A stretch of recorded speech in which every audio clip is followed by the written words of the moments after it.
Hey guys, welcome to another episode of Insights. This week we're going to talk to Leon from Socar. We all know that the transportation sector has been changing a lot.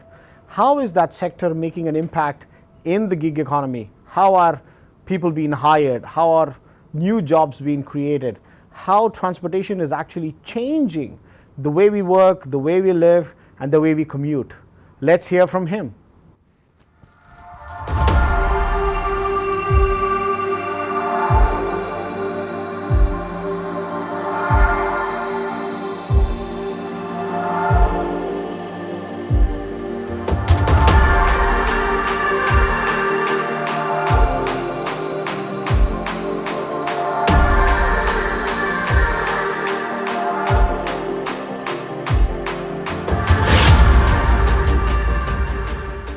Hi Leon, thanks for taking the time today.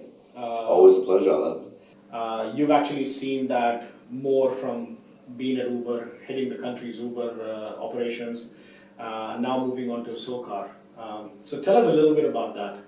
So I think this is a topic that I love to talk about because fundamentally what we're witnessing is how technology is really shaping the future of work.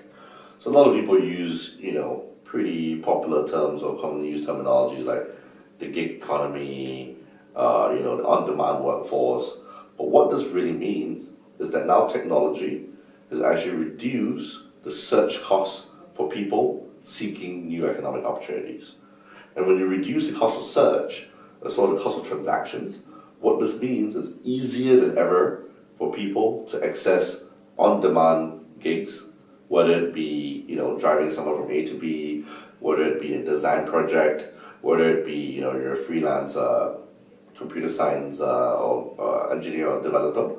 It's a lot easier and you have a lot more options these days. Right? What this means though, from an employer perspective, is that you need to really adapt your talent acquisition strategies. Because we're no longer dealing with a labor market where people don't really have that many options. Nowadays, it's really a employee-first labor market where the choice and power really lies with the workforce. Okay. In Socar, what are you doing so different that you've actually not done in Uber? Because I think Uber was more of driver strategy, getting the drivers. Here, you almost get to know drivers. But where are the workforce coming from? So fundamentally, Socar is a very, very different business model. Right? Despite it being part of the mobility ecosystem, Socar car sharing is in fact very complementary to the e-hailing or ride-sharing industries. So what this means is, for example, we actually supply vehicles on demand to driver partners or to anyone or even fleet partners who want to actually join, for example, the Grab platform. So we invest in assets currently, and we use technology, once again, to make it easier for people to search for cars, to transact, and eventually book a car. But what the biggest difference is between Socar and the traditional car rental industry is that we allow people now to book a car anything from 30 minutes to 30 days. So what we've done is actually essentially flip the business model from reducing the minimum booking blocks to make it as easy as possible for someone to access a car. Okay. There's also a lot of talk about, and I think we discussed this in the Future of Work conference as well, there's a lot of talk about automation. So technically, if you ask me, a car, if I actually book a Socar tomorrow, I could actually summon it with a LiDAR equipped car. Yep. And it comes, picks me up, drops me and goes off to the next destination or to the next user. Do you see that as disrupting the workforce and also less need of humans? I think that's a great question. So it's something that has been highly controversial, often debated. But the way I see it is, with the rise of, kind of AI, artificial intelligence driven, deep learning, what we're actually seeing is the future of humanity evolving. Right? What this means is, work can often be separated into two categories. Very algorithmic driven work that's very process driven, that's very manual driven, and work that is kind of a bit more heuristics driven, right? A bit more soft skills, which involves a bit more judgment, assumptions, creativity, making high level decisions in the face of uncertainty. All right? And I think what we're going to see a shift is a lot more jobs for us shifting from very process-heavy jobs to jobs that actually rely on these other skill sets. So I think that's inevitable. We're going to see that. And I believe that, in order for governments, communities to better equip themselves for this future reality, the education system needs to change as well. And I think the biggest change is that, the future generations or even the current workforce, we all need to be comfortable operating under conditions of uncertainty. Because it's something that we can do better than computer models can do as of now. All right, so I think that's the first step. The second step then is, what does this mean in terms of automation for businesses? As a business owner myself, I'm actually very excited about automation because I believe it creates new opportunities for us to offer better services to the end user, but at the same time really free up resources. Free up labor resources that currently are applied in fairly labor-intensive manual jobs, and actually repurpose these jobs, reskill these employees to really get them equipped for what I call higher value added job scopes. So this is something I'm actually super excited about. But I think key here is you need to invest in the workforce. People need to constantly get involved. Just as how algorithms, AI models are constantly learning, constantly improving in accuracy, I think as humans we need to do the same. Okay. Both from a skill set perspective, but as well as from a humanity perspective. I think one thing we need to learn how to do better is how to reconnect. Not through the mobile phone, not through, bits and data online, but actually having a physical, in-person connection. I know you've actually talked about unique hiring methodologies that you've actually adopted for Socar, and you were excited about it. Can you elaborate? So, back to what I talked about, which is, if you look at the gig economy, whether it's the Grabs of the world or the Ubers, what it does is essentially it's using technology to scale up an efficient, on-demand workforce. So from that, I've actually leveraged some of the learnings to really apply big data to really focus on making our hiring experience more efficient, right, and ultimately improving the candidate experience. So as I mentioned, people have more choice than ever, right, which means that waiting is something that no one likes.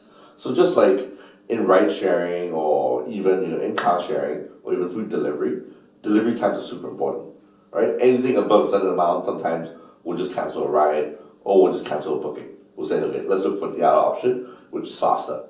I think the first thing first is to acknowledge that reality and to really make the application funnel as efficient as possible. So for example, from the very moment the first application comes in to the moment the candidate is first being contacted, you need to optimize that time frame. Because anything longer than 24 hours, you're going to see a very, very substantial drop-off. That's number one.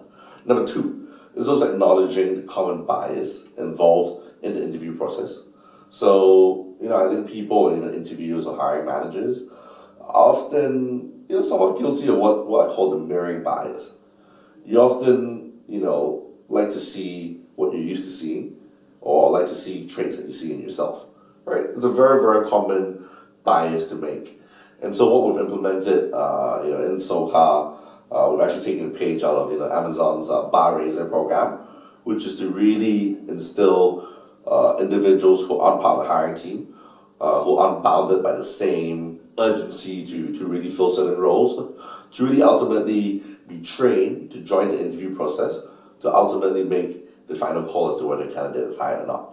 And I think having processes such as, the bar raiser, and really kind of using data-driven approach to analyze the application funnel throughout every step of the process, I think that's super important for all companies when they think about hiring these days. Okay.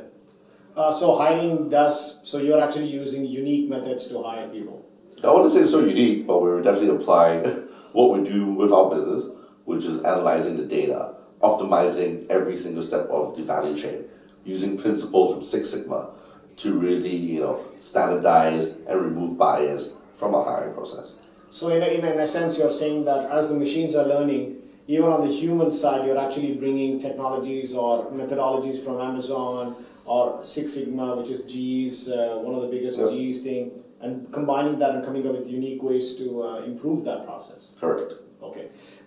So does that also mean that in the future I could sit in one of the Socars, I could have a mixologist making a drink for me while I while I go to my next destination or my next journey on a long journey from here to Penang or to Ipoh or JB, or there could be some other form of entertainment that could be part of your car? Well, other technology is probably one step too far. We don't support driving or even sitting in a car under the influence of any substances. But it's something that you mentioned is super interesting, which is as a lot of car manufacturers are looking towards full level 5 automation. As autonomous vehicles becomes more and more of a reality, I think what car sellers and car brands or car manufacturers need to think about is how do you make that a lot more acceptable to the end user, right? And I think we're no longer just selling the technology. We're no longer just selling, hey, this car is cool because it drives itself, right? We're no longer being able to differentiate just because, I've got a, really, really efficient LiDAR system versus this other car. I think ultimately what you're selling is what else could you be doing with that time, right? As I mentioned earlier, right, I'm super excited about, the rise of AI, not just because of the efficiencies involved, but really because of what it allows humans to do that we do best. Right. Think about it. If you're not focused or you don't have to focus on being behind the wheel all the time, what else could you be doing with that time? Could you be teaching yourself new skills, right? Maybe you could train yourself every day, spend 1 hour learning a new language. Imagine how many new languages you learn throughout the entire year, right? That's one. Number two, how about spending the time to actually connect with people that you've always wanted to connect with? Having real conversations while you're in the car, being able to focus on having a face-to-face or a digital interaction, but somehow still being able to see the person on the other side. Okay. Right? I think the key question there is, in autonomous vehicles, is not so much focus on technology, but it's with that time saved. What can you be doing with it? Okay. I think that's pretty much sums up a lot of the questions that I had for today. But if you want to expand on any of the other things, please feel free to do so. I would say one last point to make is, as a participant in the mobility industry, we're very excited about, automation and, the rise of machine learning and AI-driven technology. But at the same time, I think, it's never a bad thing to proceed with caution. And I think that's where, industry participants and users of technology really need to come in and play a huge role. Okay. Thank you And very it's much. something I encourage everyone to do.